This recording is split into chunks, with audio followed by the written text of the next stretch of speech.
در زمانهای خیلی قدیم در بغداد قصری با شکوهی بود. در این قصر خلیف حکمران بغداد خالد زندگی می کرد.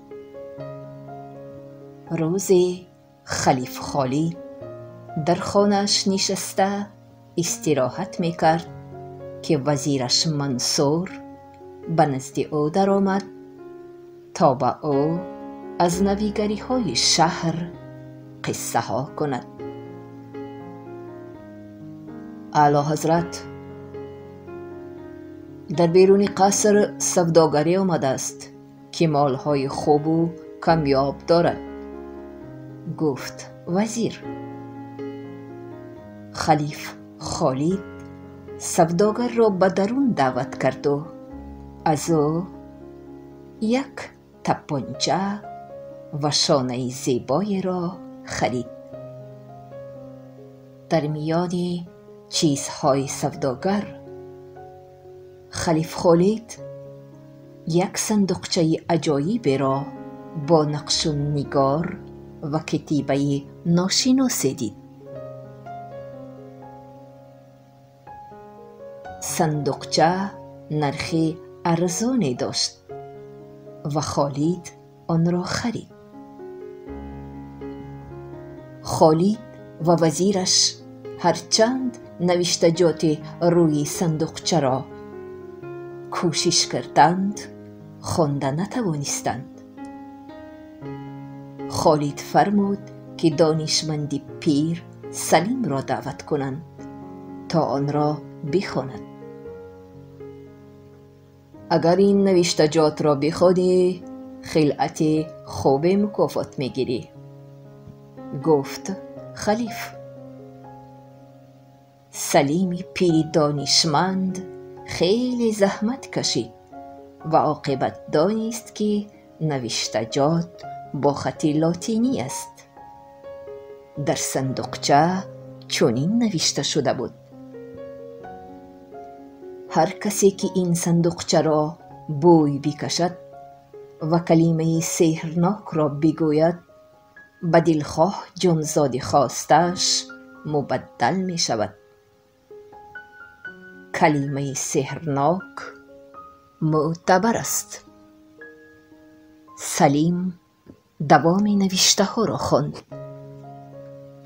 اگر شما به جانزاد مبدل شدید، از خندیدن خودداری کنید، زیرا کسی که می خندد او کلمه سحرناک را فراموش می کند و برگشته انسان نمی شود.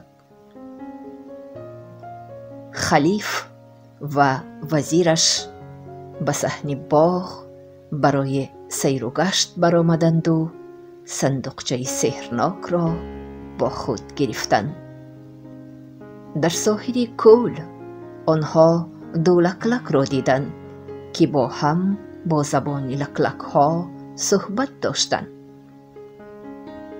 خلیف خیلی میخواست فهمد که لکلک ها میان خود چی ها میگویند.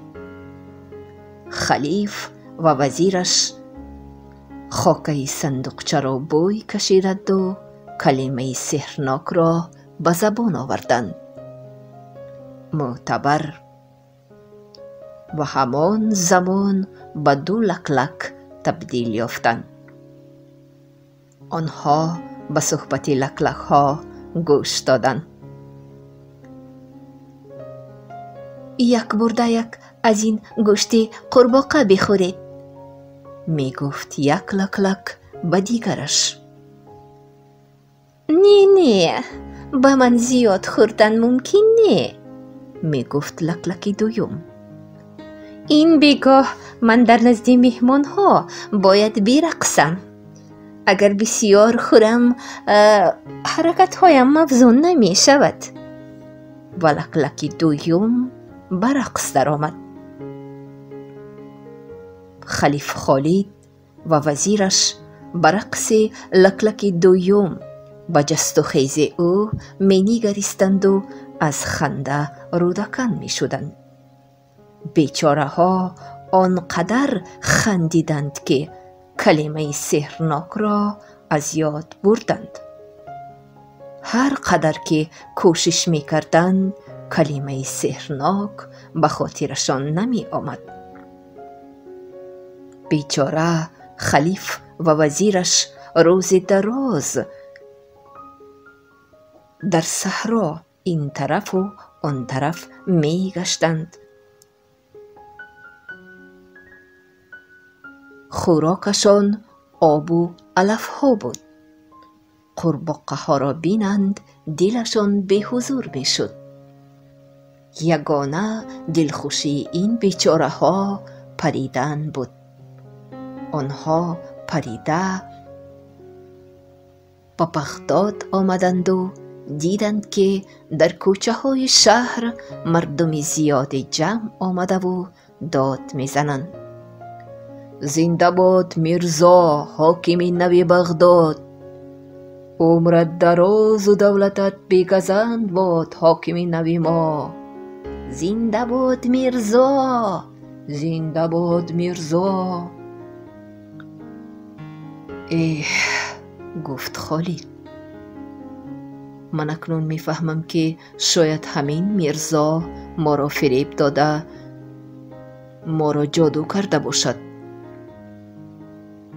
لکلک ها خلیف و وزیرش ضیق و اندوهگین شدند و از بغداد پریده رفتند. غریبی های شام آنها به ویرانه رسیدند و قرار دادند که شب را در همین جا روز می کنند. ناگاه به گوش آنها صدای نالشی رسید. آنها از پس آواز کافته کافته به خانه تاریکی فرآمدند و بوم کوری را دیدند که از چشمان کلان کلانش قطره های اشک می ریخت. السلام علیکم محترم بوم، چرا گریه می کنی؟ پرسید خالد. و علیکم سلام، من دختر شاه هندوستان هستم.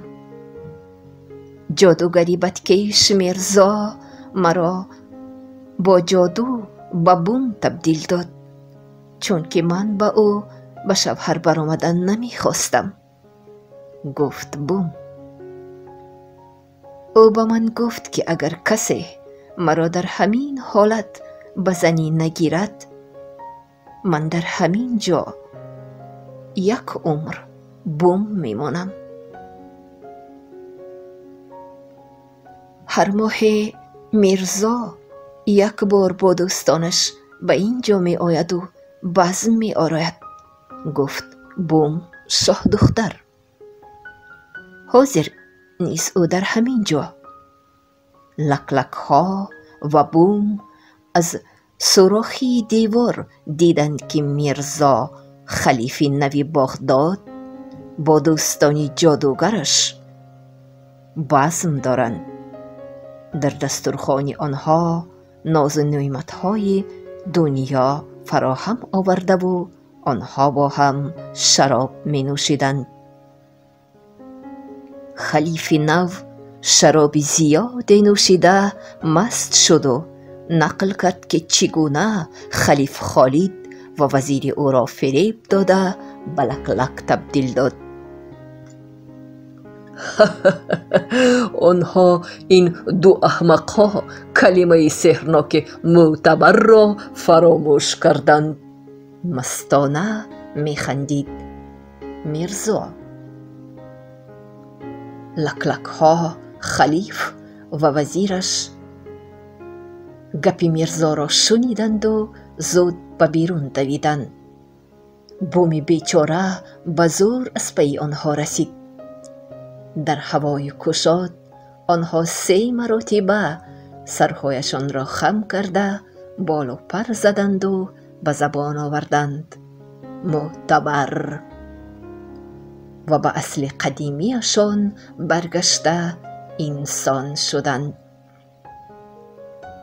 وزیر و خلیف همدیگر را به آغوش کشیده چشم خالد با بومکی غمگین و اندوهگین افتاد و گفت: ای تو نجات دهنده ما، من میخواهم که تو به من به شوهر برایی. بوم راضیانه سر جنباند و همان زمان به شاه دختری نازنین مبدل شد. خلیف خالد با وزیرش و شاه دختری زیبا به بغداد آمدند. در بغداد در دربار همه درباریان خلیف خالد را دیده شاد شدند. آنها میرزای بدکش و بدرفتار را بد می دیدند. خلیف خالد فرمان داد که میرزا را دستگیر کرده به دربار آرند. خلیف خالد میرزا را مجبور نمود که صندوقچه را بوی بکشد و همان زمان میرزا به لکلک کلان تبدیل یافت. لکلک پریده گریختن میخواست که او را داشته به قفس بزرگ انداختند و در باغ برای تماشا گذاشتند. خلیف خالد باشد با شاه دختری زیبای هند عقد نکاح بست و آنها سالیانی زیاد زندگی آرام و آسوده و خوشبختانه داشتند.